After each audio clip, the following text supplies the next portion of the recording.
Oh yeah. Oh yeah. Well, welcome back, Cubs fans. It's AJ, your average fan here. Check it out. We have a series to go over. The Cubs sweep the Dodgers in the two-game series. The offense just played phenomenal these last two games. Bullpen struggled a little bit in game one. Gage Workman definitely struggling. He earned himself a DFA, but it does not matter. The Chicago Cubs and their offense just absolutely beat up on these Dodgers. And Chicago Cubs pitching just making Shohei Ohtani look absolutely silly all series long. Yeah, we will hop right in to game one here. The Cubs steal a game from LA. They were up and then they were down and then they were up again late. Ian Happ walks it off in extra innings. So the Dodgers go up by one early. Cubs take the lead in the fifth. The Dodgers just absolutely just exploded in the sixth and seventh to gain the lead, uh, 10 runs. And then the Cubs come back two in the eighth, one in the ninth, and then the Ian Happ walk off in the 10th. This was a game where they like, once again kind of got their scoring by a little bit of everything, really. I mean, Suzuki got a double in the bottom of the first. Dansby Swanson tripled in the bottom of the first. Pete Crow Armstrong doubled. Miguel Amaya singles. Let's see here. PCA got a big home run in the bottom of the fifth. If we come down here, Kyle Tucker with a massive two-run home run in the bottom of the eighth, with a absolutely ice cold bat flip in his trip around the bases. Miguel Amaya one out left, puts the ball in the basket, sending it to extras. And then Porter Hodge slams the door on the Dodgers. Ian Happ, first pitch swinging. Best part about that is I was talking to my brother live during the game and I called it. Came back from commercial. I said Ian Happ, first pitch swinging, ball game. And 10 seconds later, that's exactly what happened. Bruhan flew around those bases, got the winning run in, and just like that, the Cubs, after being down, steal a win from the Dodgers. Again, the bullpen had its issues in this first game, big time. Looking at the box here, Imanaga 5 and 2/3 innings, 6 hits, 5 runs, two earned, 2 walks. Uh, that two earned coming from uh, a odd bounce towards Workman, so he gets 5 runs, two earned there. Keller, 2 hits, 5 runs, 4 earned. I'm not gonna harp on Keller too much here. I think that Keller's been extremely solid all season. I'm not gonna blame him for one bad outing. Does it suck that it's against a team like the Dodgers? Yes, definitely 100%. Roberts then comes in for an inning, gets a strikeout, posts a zero for runs. Hollowell, this kid, comes in, just throws straight gas for 2 innings, 2 Ks, no earned runs.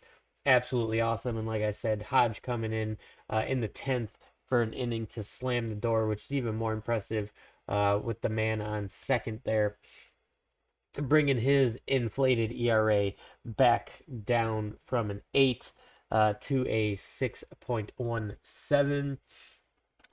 I mean, this offense just didn't want to quit whatsoever. Ian Happ with the walk-off, Kyle Tucker with a massive two-run homer, PCA hit a two-run homer.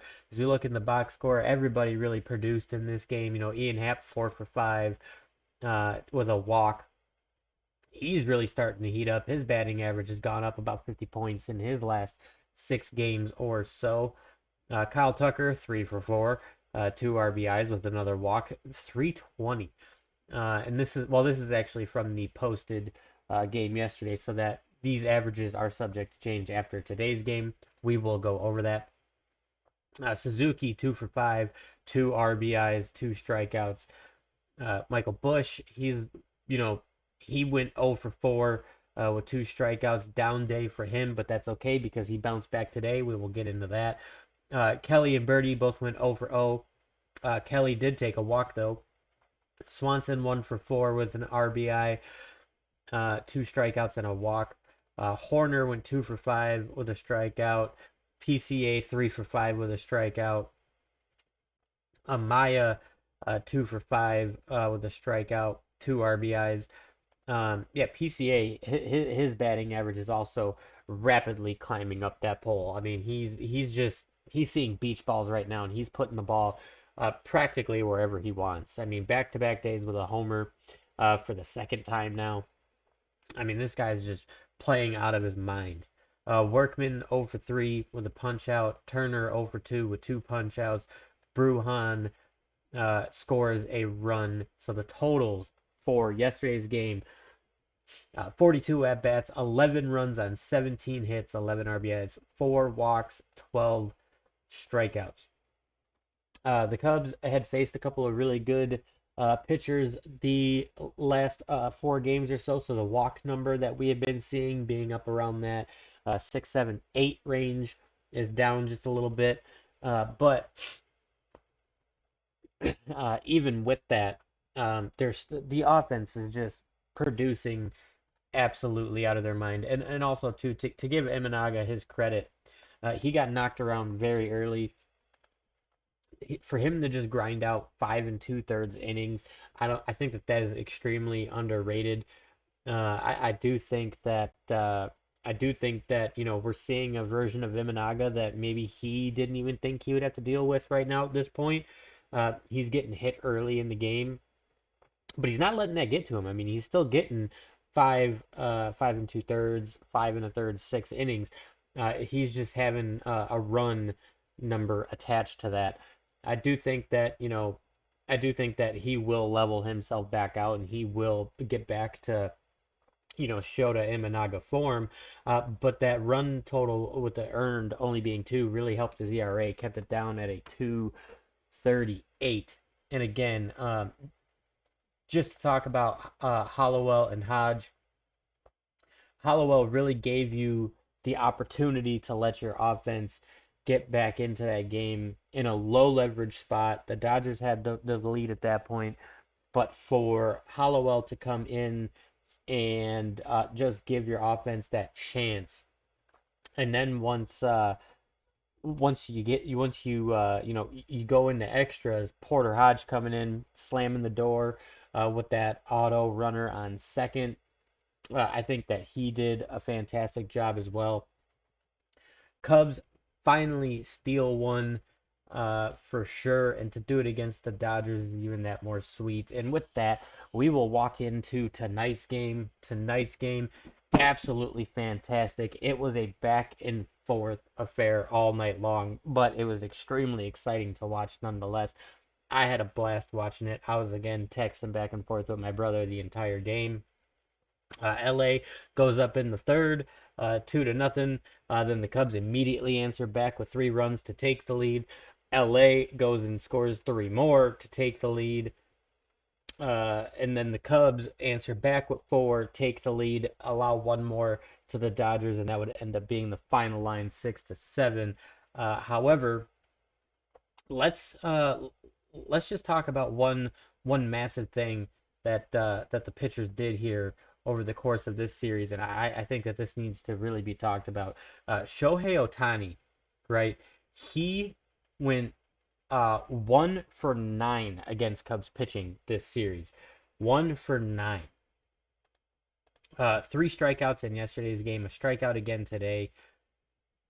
I mean, you got Mookie Betts who went 3 for 5 tonight, but went 0 for 4. So, you know, that's a 3 for 9 series.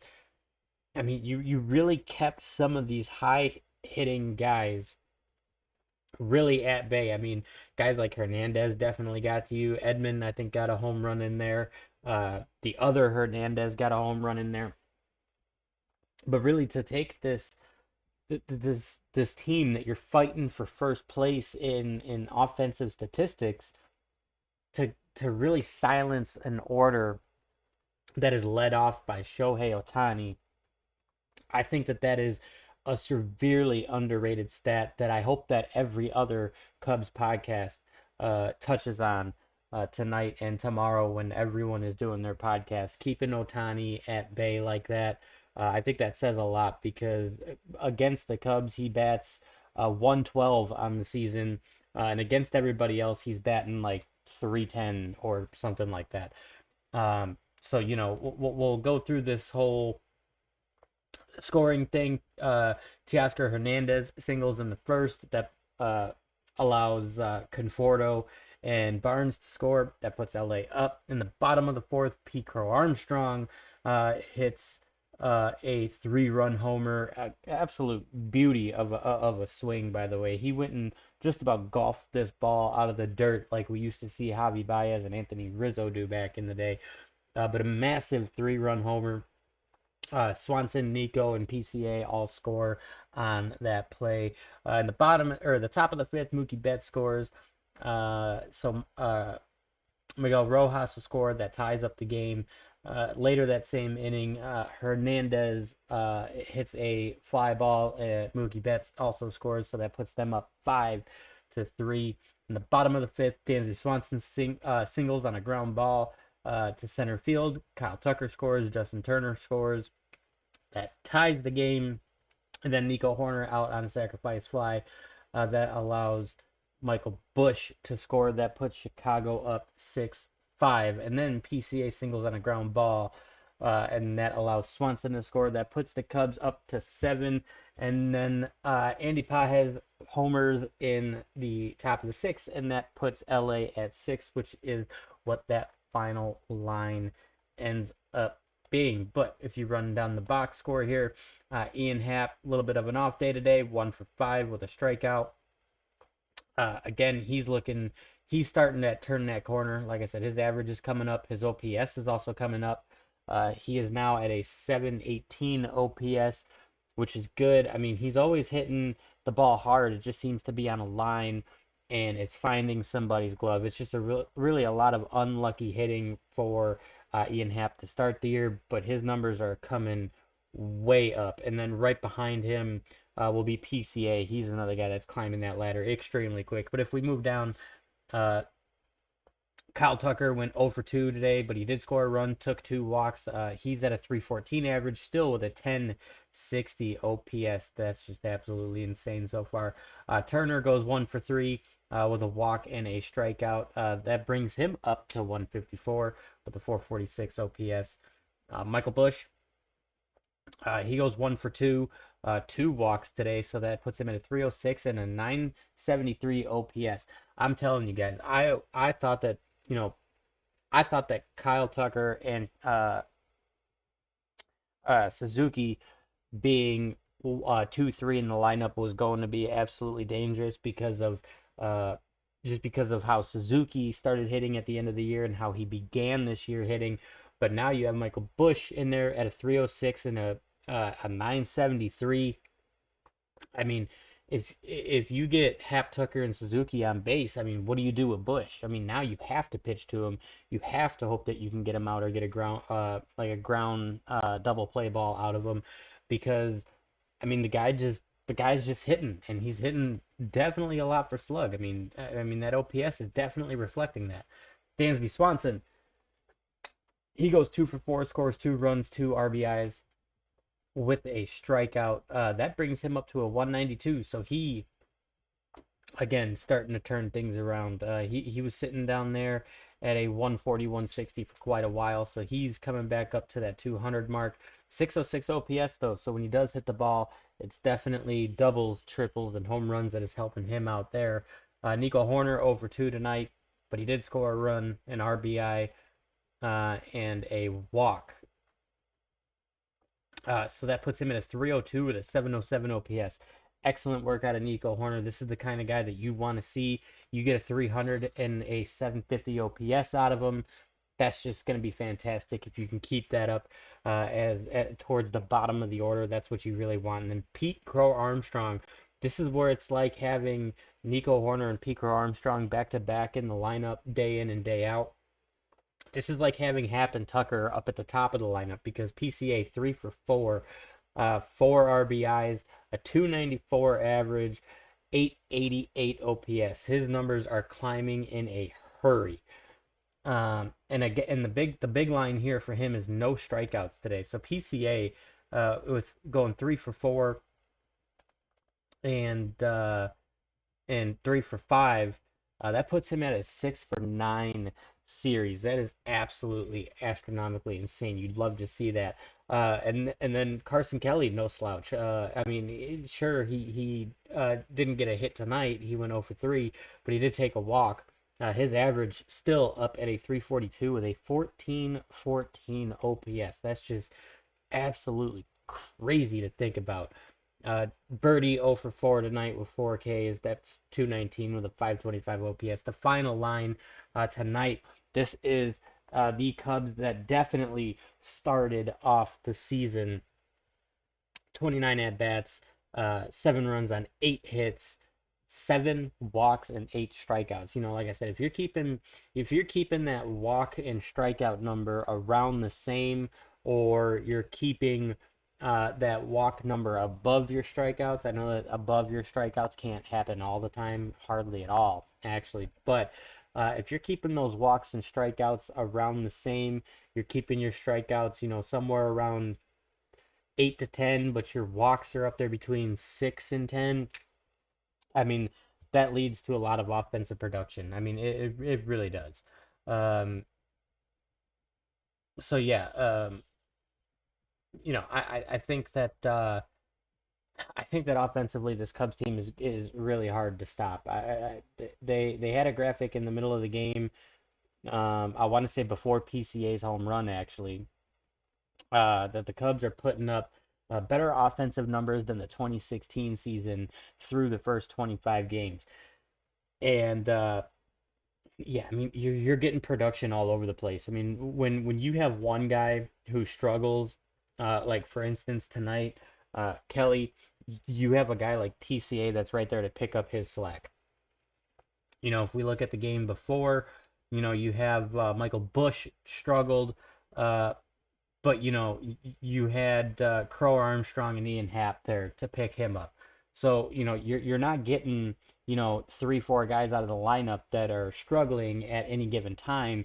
You really have just one guy just kind of having an off day, and somebody else goes from having an average day to a great day. Like Ian Happ 1 for 5 today, but Crow Armstrong 3 for 4 with that massive home run.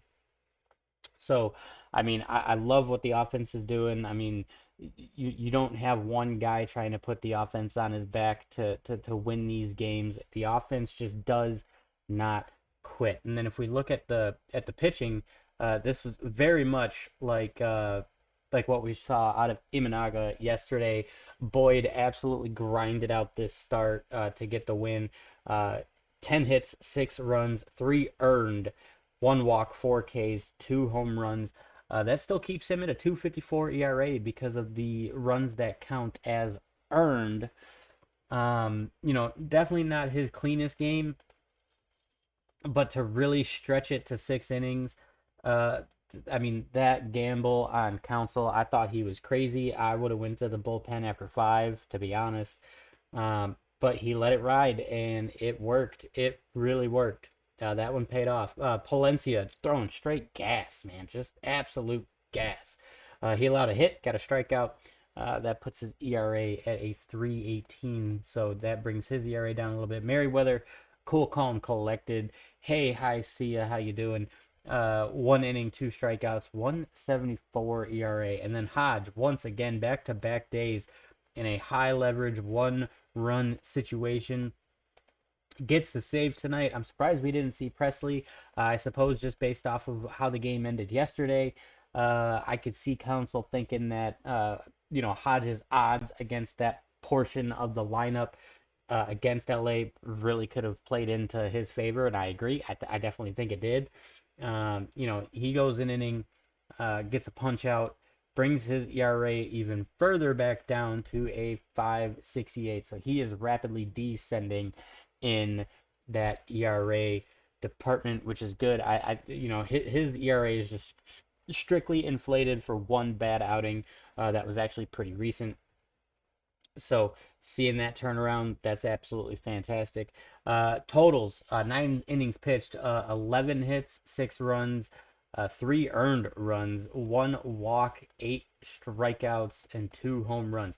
So this is again where, as we talk about with the offense, where you want to see that walk number be comparable to your strikeout number.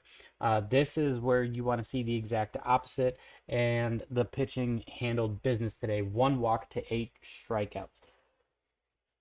Listen, I think that the Cubs are sitting in a really good place. I think that this off day is really crucial for them to go in to this Phillies series, if I'm being honest. Um, I think that that'll help some of these bullpen guys get their strength back. We got Friday a 120 game, Saturday 305, Sunday 610, and then you go on the road for Pittsburgh and Milwaukee. Listen, Cubs fans, you tell me how you feel about the Chicago Cubs. Again, man, this offense just has no quit whatsoever. The bullpen, I can't even say that everything is on the bullpen in yesterday's game because of Gage Workman and his problems over at third base. Like I said, he did get himself a DFA. When we do the weekly review tomorrow, we will go over the rest of those transactions. I think there's some stuff in there that is pretty crucial. There's a big update on Javier Assad. So he's got to get an MRI done. So we'll get some information on him tomorrow for tomorrow's episode, hopefully. But yeah, Cubs fans, you tell me how you guys feel about this Chicago Cubs team. This offense just says, "Don't worry about the bullpen. We got this." That's what they're doing right now. I mean, they are the hottest offense in baseball, probably behind the Mets. I think they just won their seventh in a row.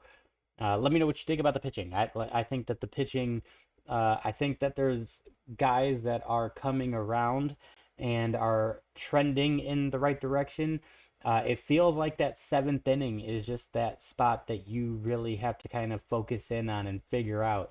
Hodge is not the problem. I would have loved to have seen Presley just to see what he could do against, the Dodgers. But I mean, in his last 6 or 7 appearances, he's been really solid. His ERA has been dropping a ton. Palencia's throwing straight gas. Merriweather is just even keel. I think that the bullpen is going in the right direction. You just have to figure out this 1 to 2 games per week where the bullpen has a meltdown. I mean, your offense keeps bailing you out a lot right now, but the offense can't sustain that. That's just the truth of the matter. You can't sustain it. But Cubs fans, let me know what you think about this Dodgers series. We will be back tomorrow for the weekly roundup. We will go over this past Dodgers series. We will go over the Padres series before that, and the Arizona series as well. And then we will preview the Phillies series coming up, and then the road trip into Pittsburgh and Milwaukee. So, Cubs fans, I am going to get up on out of here, get myself some rest. You guys have a good rest of your evenings, have a good rest of your weeks, and yeah, we'll catch you guys tomorrow.